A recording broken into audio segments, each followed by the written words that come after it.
Hi there, and welcome to the Mission Forward podcast, where each week we bring you a thought-provoking and perspective-shifting conversation on the power of communication.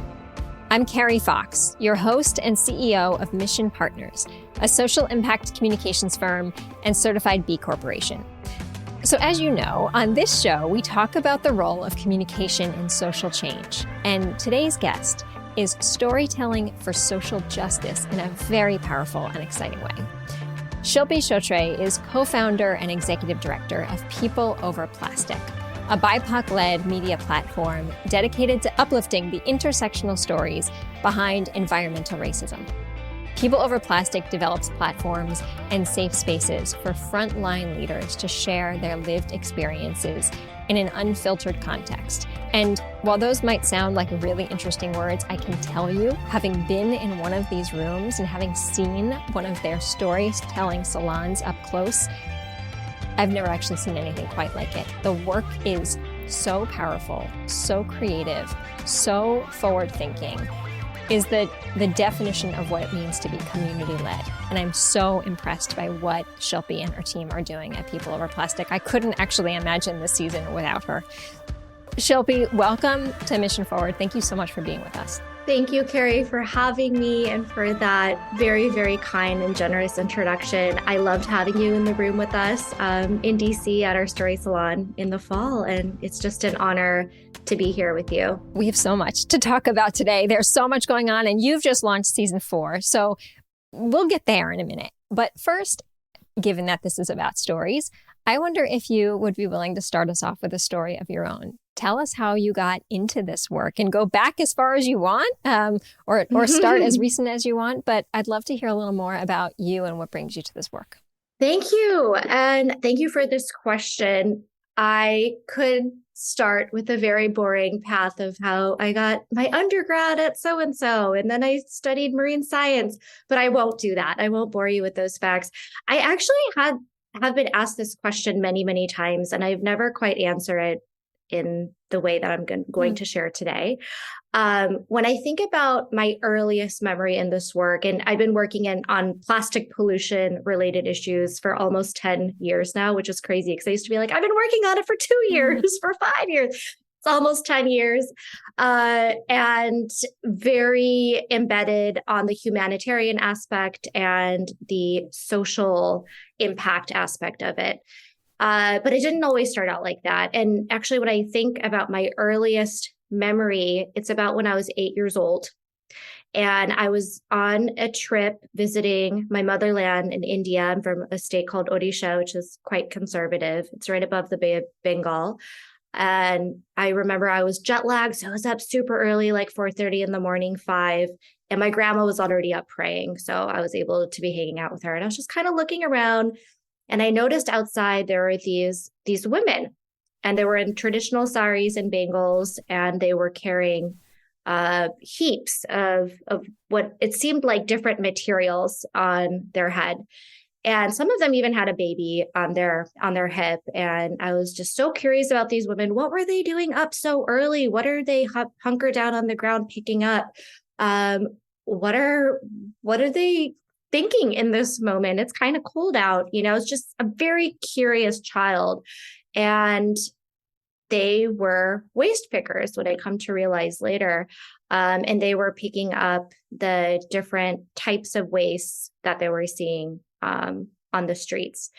And at this time, is the 80s, so there wasn't as much plastic pollution as we see now, and not as much low value plastics, which we can get into later. So it was better for them because they were picking up the type of material that they could actually exchange at a materials recovery center and get money for it. So they were doing their job. And, 3 decades later, I'm immersed in what we called waste colonization, how the US is shipping so much of the waste overseas. A lot of it does end up in India. It's openly dumped and burned. And so much of the informal waste sector is realized by these women that wake up super early and this is their livelihood. So it's just interesting. Like at that moment when I was 8 years old, I never thought in a million years that I would be working actually closely with individuals like these all over the global South. And and different entities really dedicated to making sure their voices were heard.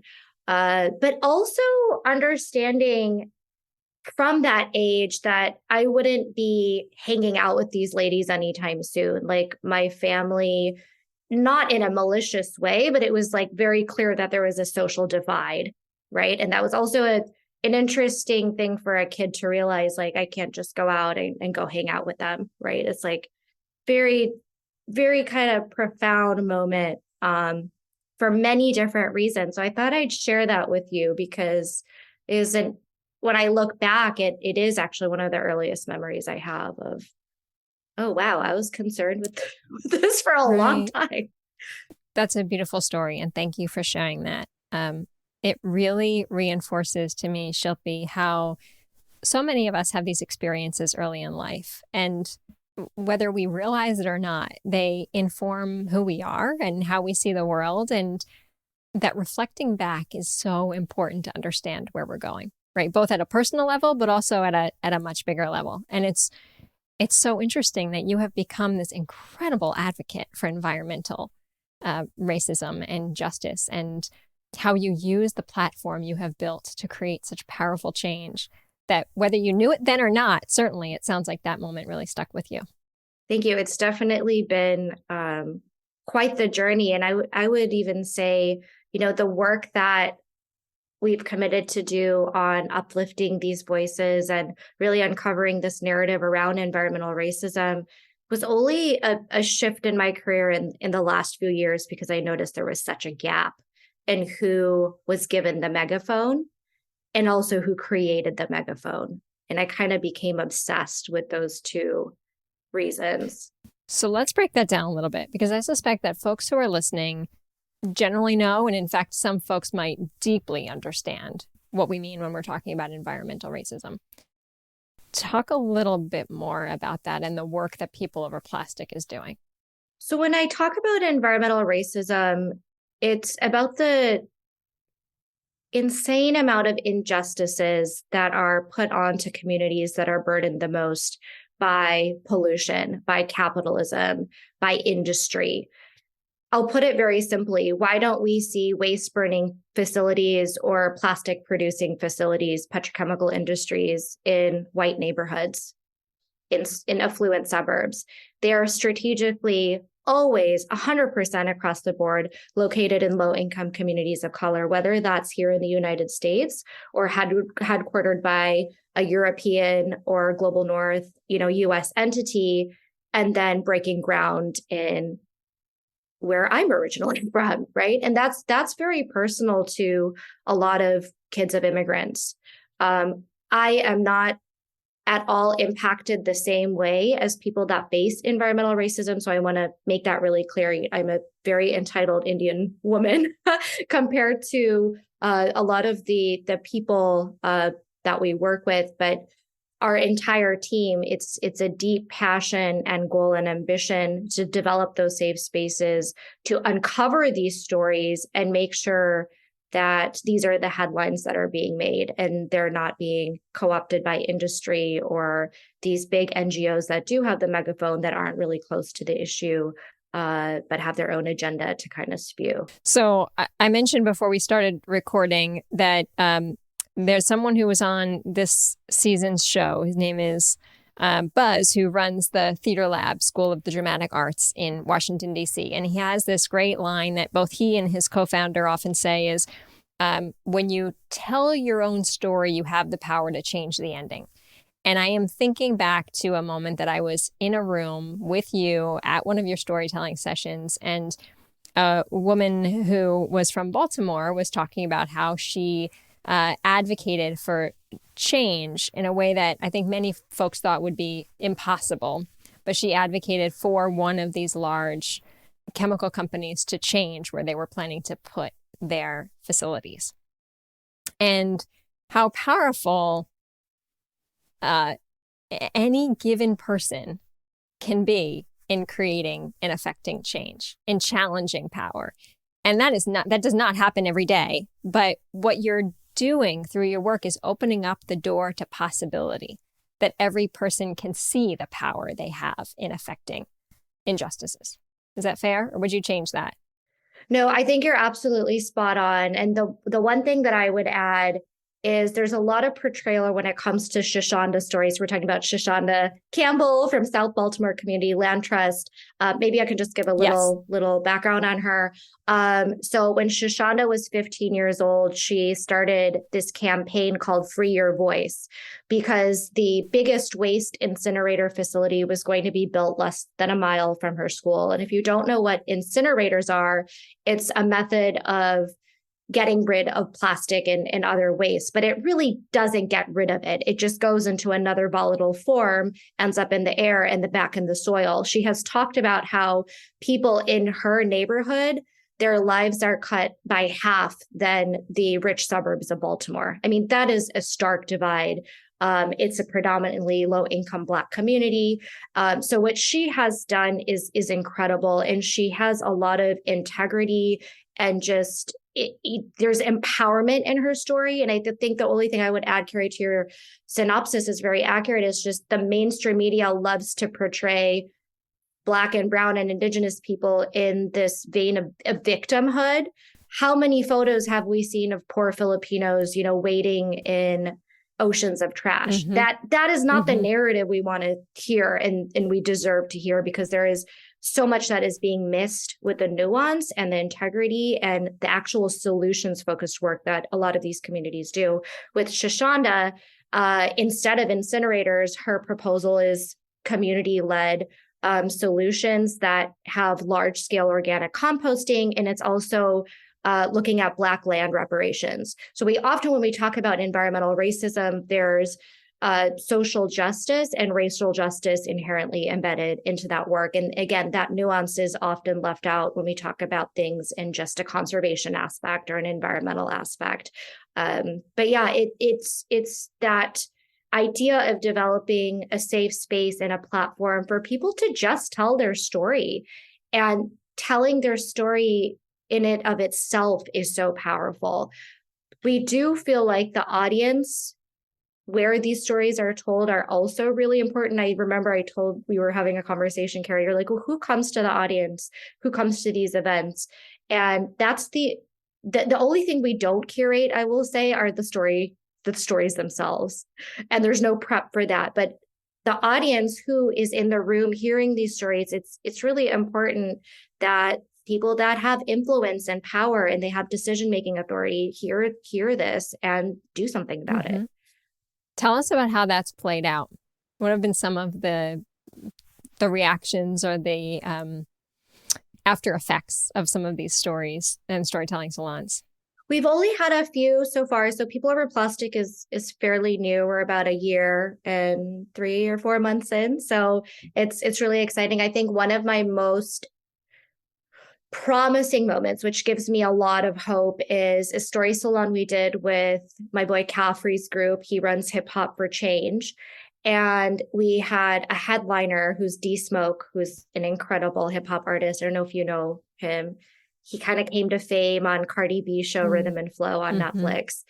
And he heard about what this event was doing, including People Over Plastic brought in a story salon with a local community leader, Dr. Ahimsa Porter Sumchai, that tests radiation levels in Hunters Point, San Francisco. It's where an old Navy shipyard came and left a lot of contamination, predominantly Black neighborhood.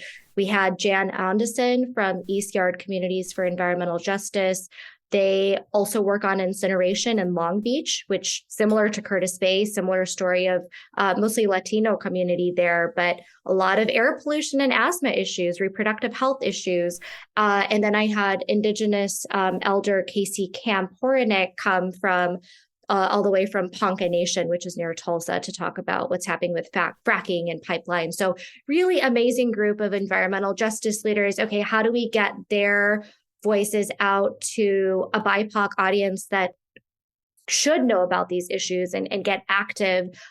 What better to do that than a hip hop show, right? So joining forces with Caffrey's group was amazing. D-Smoke coming in, getting excited and interested in these stories. Having that megaphone was just so game changing for these three voices in particular.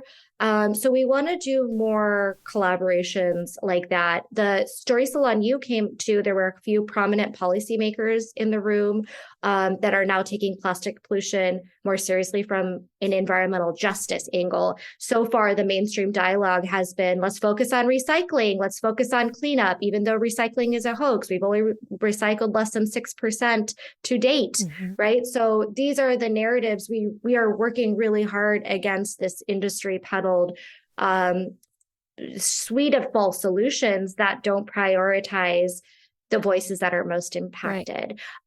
So it's really exciting. And we call it Salon because it's this play off of kind of the 1920s salon where it's not an NGO talking heads panel. There's poetry, there's drinks, there's food.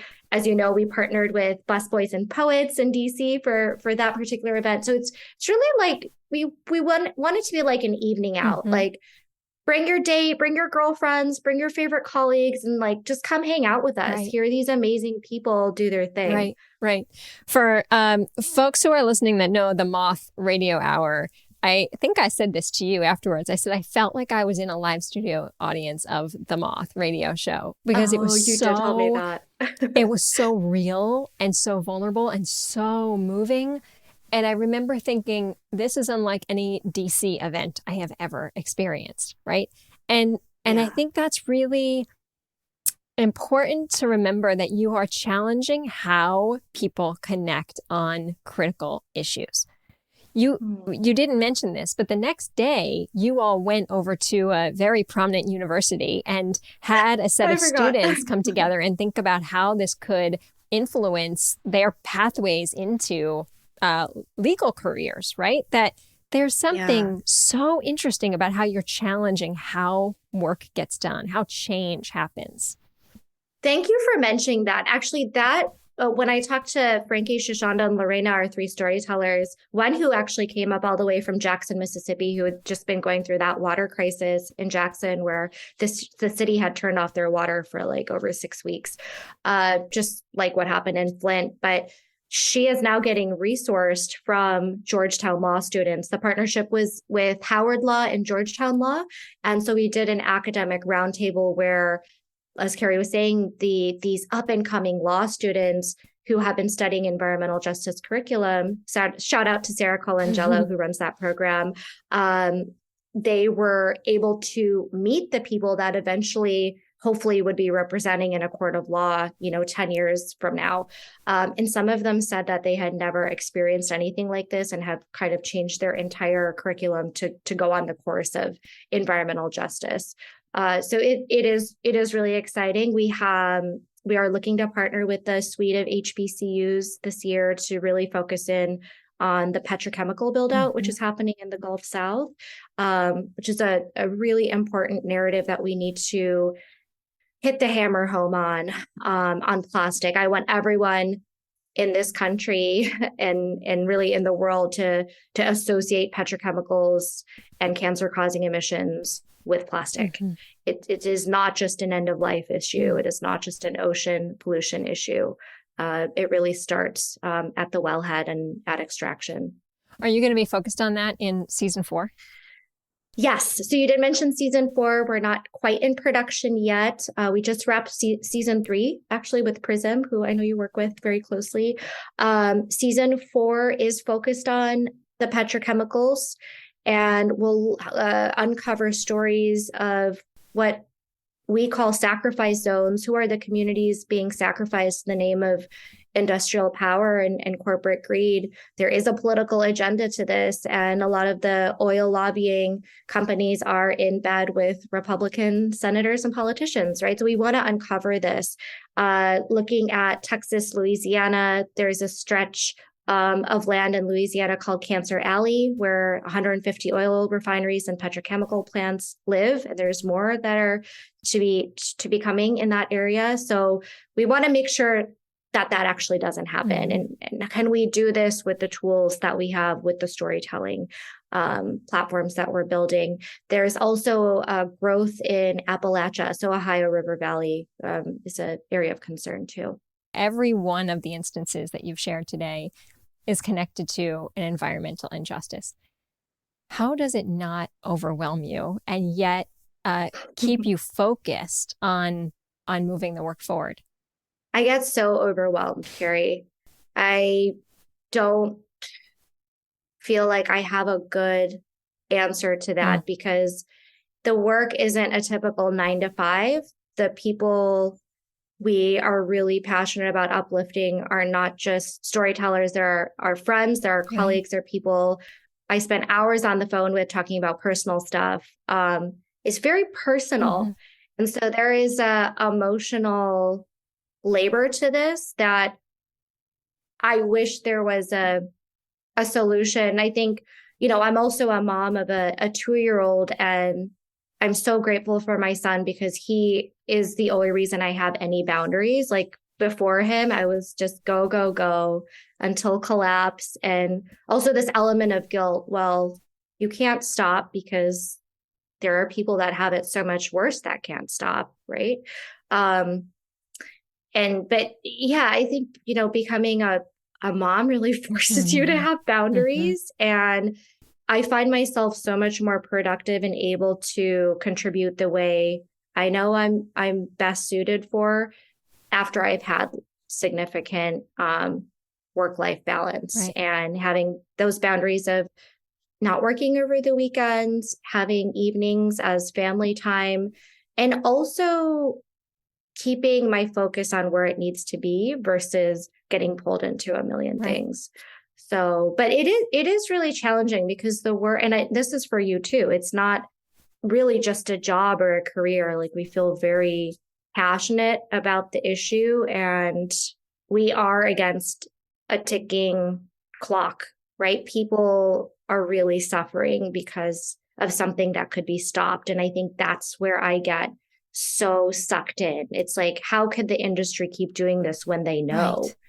I mean, Exxon knew in the 70s that this was going to happen, whether it was climate or plastic. Exxon is a massive producer of plastic, by the way, right? And so that's kind of where I get very obsessed. And it's hard for me to take that moment of clarity of it's not going to happen overnight, right? This is a long-term process. It is. But, I have in my mind that wonderful quote from Dr. Maya Angelou of when you know better, you must do better. And what you all are doing with the podcast, every story you tell means that your audience knows better, right? That there was a story that I didn't know the background to. There was a story that I didn't know the depths of the impact, and how every single episode of People Over Plastic allows an audience to better understand, allows an audience to change their actions. And you're right, it will take a long time to get Exxon to change its actions until it is forced to change its actions. And to think about the impact that you're having on moving the needle towards that is pretty impressive. Thank you, Carrie. I really, really appreciate that. And also thank you for listening to the podcast. Oh my gosh. For those who have not listened to it, there will be a link to it in the episode. And I will make sure that you listen to to some of the episodes that I have listened to, some of my favorites, because the storytelling truly is, it's just, I feel like I get lost in the stories as I'm listening to them. Thank you so much, Carrie. That's so appreciated. So tell me what then, we're getting ready to wrap already. What is bringing you hope these days as you think about the work you do, as you think about your life as a mom? What is bringing you hope? Oh, so many things. I think what I love the most about creating this media platform with this group of advocates and creatives is that it is solutions focused, right? Like I spent many, many years being, in the activist world, and I still very much consider myself an activist. And I love all of my colleagues so deeply and dearly for, insane amounts of respect for doing what they do. But it is really hard to be in the thick of the policy, the corporate campaigns, the grassroots, community organizing.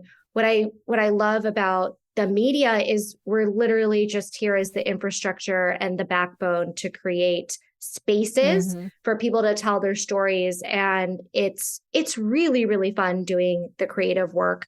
I've been historically for the last several years in the communications world, which is, I think I've always been sort of drawn to that creative outlet. But with this, it's exciting too, because nobody's stories are exactly the same.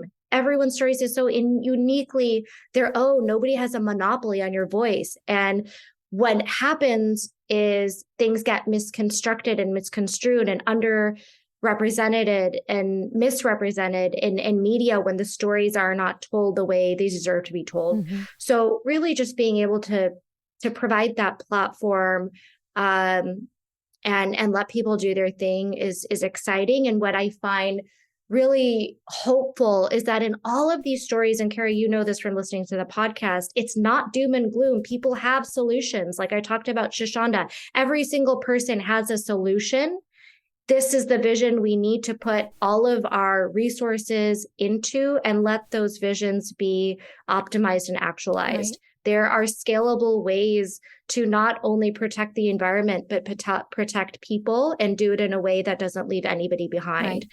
And that gives me a lot of hope. I think, also being a mom and just being immersed in more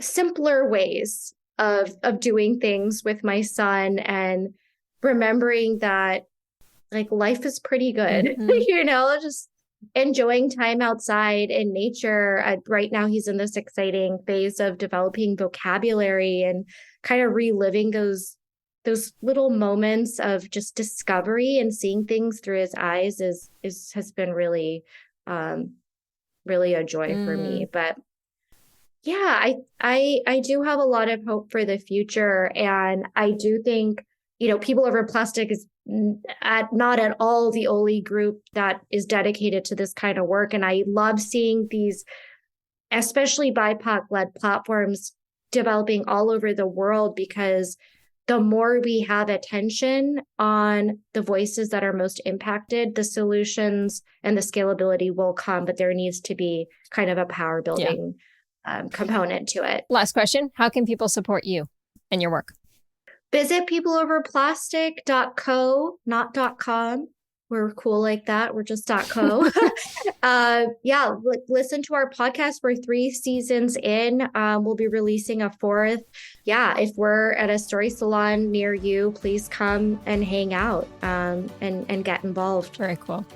That's amazing. Well, thank you so much for being with us. As noted, we're going to add some links to some of my favorite episodes and a few more ways that you can get involved with People Over Plastic.